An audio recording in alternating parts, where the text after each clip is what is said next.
Mahasiswi di atas bernama Dila. Ia sedang mengalami kecemasan sebelum ujian. Pada simulasi kali ini, saya berperan sebagai konselor sebaya yang membantu meringankan kecemasan yang dialami oleh Dila.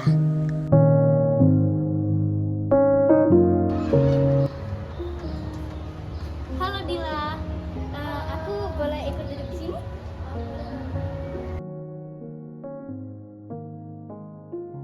Aku akhir-akhir ini sering lihat kamu sendirian waktu kuliah selesai. Biasanya kan kamu langsung kumpul sama teman-teman. Apa yang akhir-akhir ini kamu rasakan?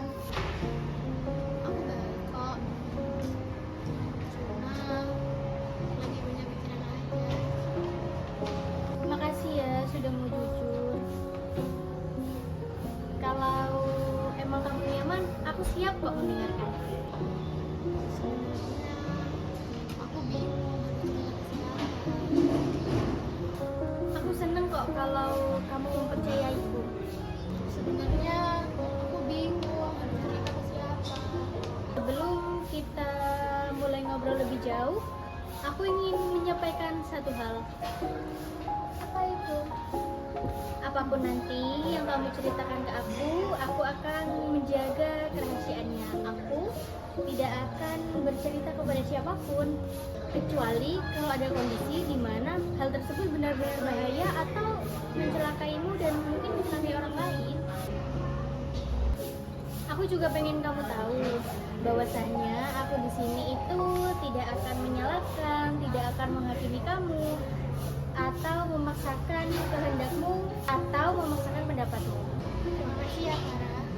Aku juga pengen kamu tahu kalau aku di sini nggak akan menghakimimu atau menyalahkanmu. Aku di sini akan mendukung pendapat-pendapatmu. Dan juga aku hanya ingin jadi teman yang mendukungmu dan juga membantumu mencari jalan keluarnya. Iya. Kalau begitu, dari semua yang kamu pikirkan, apa sih yang pengen kamu ceritakan lebih dulu? Sebenarnya semuanya berhubungan sama ujian akhir. Kamu tadi bilang semua itu berhubungan dengan ujian akhir ya. Apa yang kamu pikirkan tentang ujian akhir? Bisa kamu ceritakan lebih lanjut? Aku nggak tahu kenapa, tapi setiap kali ingat minggu depan ujian, aku langsung panik. Padahal sebenarnya aku udah mulai belajar. Apa yang biasanya terjadi kalau rasa panik itu muncul? Tubuhku berdebar, tanganku jadi dingin. Terus pikiranku itu langsung kemana-mana. Aku jadi gak bisa fokus baca materinya. Jadi meskipun kamu sudah belajar, tapi kamu rasa cemas itu tetap mengganggumu ya? Iya, bahkan kadang satu halaman aja aku baca berulang-ulang, tapi tetap aja nggak bisa masuk di kepalaku.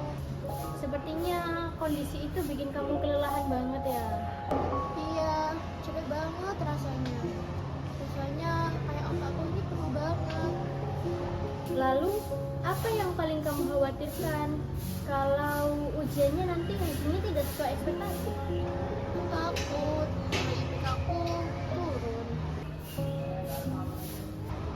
Orang tuaku selalu berharap kalau aku bisa mempertahankan nilai yang bagus. Kalau aku menangkap ceritamu, jadi rasa cemasmu ini bukan dari ujiannya aja ya, tapi kamu takut mengecewakan sama kamu takut membuat orang tuamu merasakan rasa kecewa. Iya. Jadi memang ada rasa takut ya karena hal tersebut ya. Iya. Apa perasaan itu muncul saat kamu sedang belajar aja atau bagaimana? Hampir setiap hari. Bagaimana hal tersebut pengaruhnya sama kehidupan sehari-hari? Aku jadi susah tidur. Kalau malam kepikiran terus. Besok paginya malah ngantuk di kelas. Berarti rasa cemasmu itu bukan hanya mempengaruhi perkuliahanmu aja ya, tapi juga waktu istirahatmu. Iya, bahkan kemarin aku sempat nangis sendirian di kelas. Makasih ya sudah mau menceritakan hal ini ke aku. Aku Aku yakin memang gak mudah mengungkapkan semua yang kamu rasakan. Aku juga sebenarnya malu. Mama kelihatannya santai banget menghadapi ujian. Jadi kamu juga merasa kalau misalnya cuma kamu yang menghadapi ini, begitu ya? Iya, Padahal di dalam dirimu kamu sudah berusaha cukup keras ya untuk melawan hal ini. iya, itu yang aku rasakan. Kalau boleh, aku bertanya lagi. Selama ini ketika rasa cemas itu datang, apa yang biasanya kamu lakukan? Jujur, aku cuma memaksa diri buat terus belajar. Tapi lama-lama makin capek. Baik Dila, terima kasih ya sudah menceritakan semua hal ini sama aku. Dari cerita yang aku dengar tadi, aku juga mulai memahami apa yang sedang kamu alami. Kalau kamu bersedia, setelah ini mungkin kita bisa mencari cara-cara yang bisa menenangkan masalahmu atau membuat masalahmu lebih baik. Iya, Farah, aku mau. Makasih ya Dila, aku benar-benar menghargai setiap cerita yang kamu ceritakan ke aku.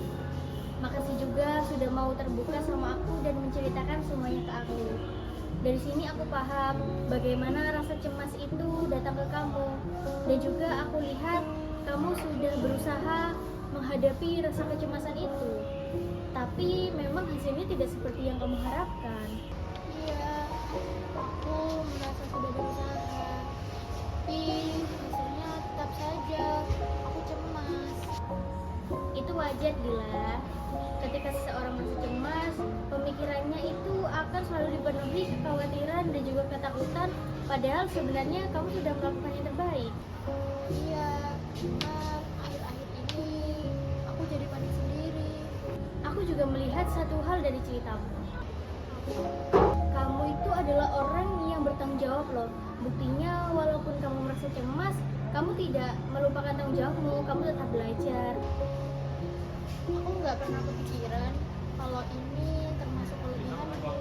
Kadang memang ketika kita merasa cemas, ketika kita merasa tertekan, kita itu melihat diri kita sendiri itu mungkin kita lihat adalah buruknya. Kita tidak melihat potensi atau kelebihan kita. Yang kita fokuskan adalah kekurangan kita.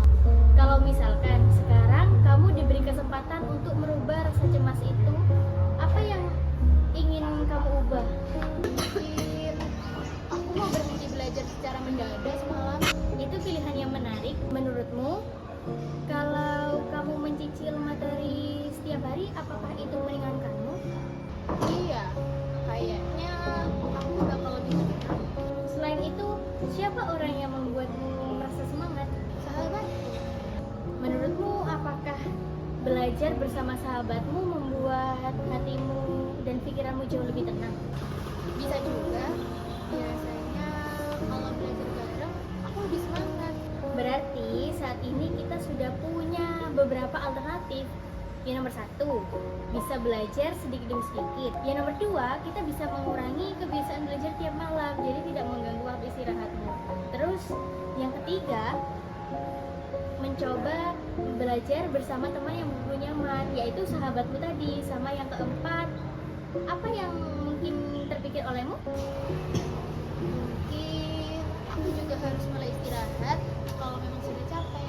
Nah, itu juga pilihan yang baik. Soalnya selama ini aku selalu merasa kalau istirahat berarti aku malas. Jadi kamu merasa kalau istirahat itu sama dengan malas? Iya, Kalau boleh, aku mau mengajakmu melihat dari sudut pandang yang lain. Bagaimana kalau ternyata istirahat itu merupakan salah satu cara agar tubuh dan juga pikiranmu itu siap untuk belajar lagi? iya juga ya. Menurutmu dari beberapa pilihan tadi, yang paling realistis untuk kamu lakukan besok itu apa? Aku mulai bikin jadwal belajar yang lebih teratur. Kalau menggunakan skala 1 sampai 10, 1 berarti tidak yakin sama sekali, dan 10 berarti sangat yakin. Seberapa yakin kamu bisa menjalankan rencana itu? Mungkin 8. Wah, angka 8 ya, itu berarti menunjukkan bahwa kamu cukup yakin. Apa yang membuatmu untuk memilih angka 8? Kenapa tidak 4 atau 5? Nah, sebenarnya aku tahu aku mau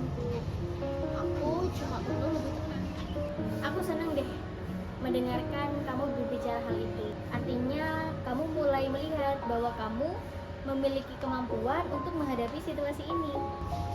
Iya, rasanya setelah cerita, pikiranku jadi lebih ringan. Aku jadi ikut seneng deh dengarnya. Dan juga Dila, aku mau ucapin lagi ya, makasih karena kamu sudah mau terbuka, kamu sudah mau menceritakan hal ini ke aku. Aku tahu nggak mudah menceritakan apa yang sedang kamu rasakan, apalagi hal-hal yang membuat kamu cemas. Aku juga berterima kasih, kamu sudah mau mendengarkan tanpa menghakimi. Aku senang bisa nemenin kamu hari ini. Kalau kita lihat kembali pembicaraan kita dari tadi, aku boleh merangkum sedikit ya. Iya, boleh. Dari cerita yang kamu sampaikan, aku menangkap bahwa kecemasanmu muncul karena kamu sangat ingin mendapatkan hasil ujian yang baik dan tidak ingin mengecewakan orang tua. Rasa cemas itu membuatmu sulit berkonsentrasi, sulit tidur, bahkan kamu kelelahan. Tadi juga kita sudah menemukan beberapa langkah yang menurutmu realistis untuk masalah-masalahmu ini, yaitu membuat jadwal belajar yang lebih teratur. Kita bisa belajar sedikit demi sedikit, menghindari belajar sampai larut malam, belajar bersama sahabat, dan juga memberi waktu untuk tubuhmu beristirahat. Iya, itu semua memang ingin aku coba. Dari semua langkah itu, setelah ini apa sih yang ingin kamu lakukan terlebih dahulu? Nanti malam, aku mau mulai menyusun jadwal belajar sampai hari ini. Terus apa yang bisa membuatmu konsisten melakukan hal itu mungkin? Aku akan minta sahabatku untuk saling mengingatkan. Ya, itu cerita yang bagus. Kamu tidak harus menghadapi semua ini sendirian ya. Aku harap kamu bisa lebih tenang setelah ini. Iya, aku jadi merasa lebih tenang sekarang. Dan juga sebelum kita akhiri, aku ingin menyampaikan satu hal buat kamu, hal penting yang perlu aku sampaikan. Aku menyadari bahwa konselor sebaya atau kemampuanku itu sepertinya juga pasti memiliki batas. Maksudnya bagaimana ya, Farah? Misal suatu saat waktu kamu merasakan rasa cemas dan kemudian rasa cemas yang kamu rasakan semakin berat. Misalnya kamu merasa sulit tidur atau kamu merasa hal-hal yang mungkin tidak mengenakan untukmu, yang mana itu sangat mengganggumu dan berlangsung dalam waktu yang cukup lama. Menurutku lebih baik jika kamu berkonsultasi dengan konselor atau psikolog. Mereka itu, yaitu konselor dan psikolog, itu memiliki pengetahuan yang lebih daripada itu, sehingga mungkin bisa membantumu mencari jalan keluar atas masalah-masalahmu. Ya, aku mengerti. Sebagai temanmu, aku akan tetap mendukungmu. Kalau kamu butuh teman atau kamu ingin cerita apapun lagi, bisa menyampaikannya ke aku ya. Terima kasih ya, Farah. Akhirnya sesi konseling pun berakhir. Konseli merasa lebih tenang dan aman, dan pastinya siap menjalani hari-hari kedepannya dengan penuh semangat.